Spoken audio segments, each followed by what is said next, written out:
మరి ఆ కాళేశ్వరం ప్రాజెక్ట్ విషయంలో, మేడిగడ్డ బ్యారేజ్ విషయంలో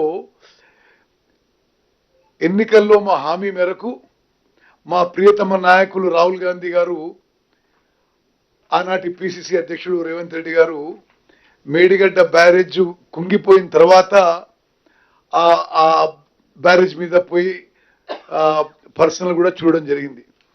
ఆ రోజు మేము మాట ఇచ్చాం, మేము అధికారంలోకి రాబోతున్నాం, తప్పనిసరిగా ఈ కుంగిపోయిన మేడిగడ్డ బ్యారేజు సంబంధిత అంశాలపై సమగ్ర న్యాయ విచారణ చేయిస్తామని.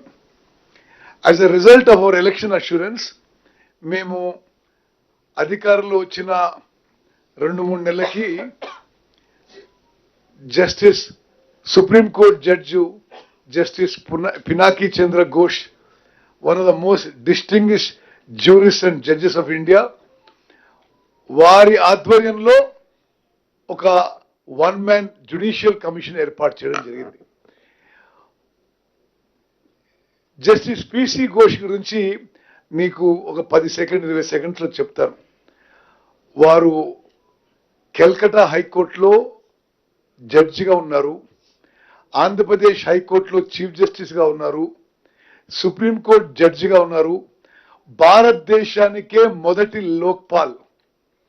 మరి ఇక్కడికి చేరే ముందు వారు నేషనల్ హ్యూమన్ రైట్స్ కమిషన్ మెంబర్గా ఉన్నారు, నేషనల్ లీగల్ సర్వీస్ అథారిటీకి మెంబర్గా ఉన్నారు. అటువంటి ప్రముఖ మరి జ్యూరిస్ట్ జడ్జిని ఈ కాళేశ్వరంలో, ఈ మేడిగడ్డ అండ్ రిలేటెడ్ బ్యారేజెస్ కి వారిని జ్యుడిషియల్ కమిషన్ గా వేసి, మేము ఆ విషయాన్నంతా లోతుగా పరిశీలించి దానికి ఎటువంటి రాజకీయ అంశాలు మరి జోడించకుండా పూర్తిగా ఒక జ్యుడిషియల్ పాయింట్ ఆఫ్ వ్యూగా మరి వారి అభిప్రాయం తెలియజేయమని చెప్పడం జరిగింది. మరి వారు 31 జూలైకి ఒక 660 పేజీల రిపోర్టు తెలంగాణలో ఇరిగేషన్ శాఖకు ఇవ్వడం జరిగింది.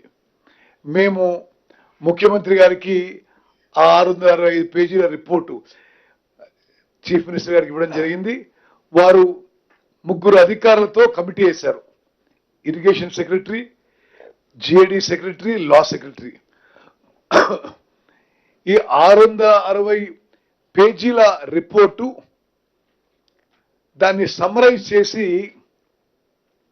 షార్ట్ గా 20-25 పేజెస్ గా మరి నోట్ తయారు చేసి అది ఈరోజు క్యాబినెట్ లో ప్రవేశపెట్టడం జరిగింది.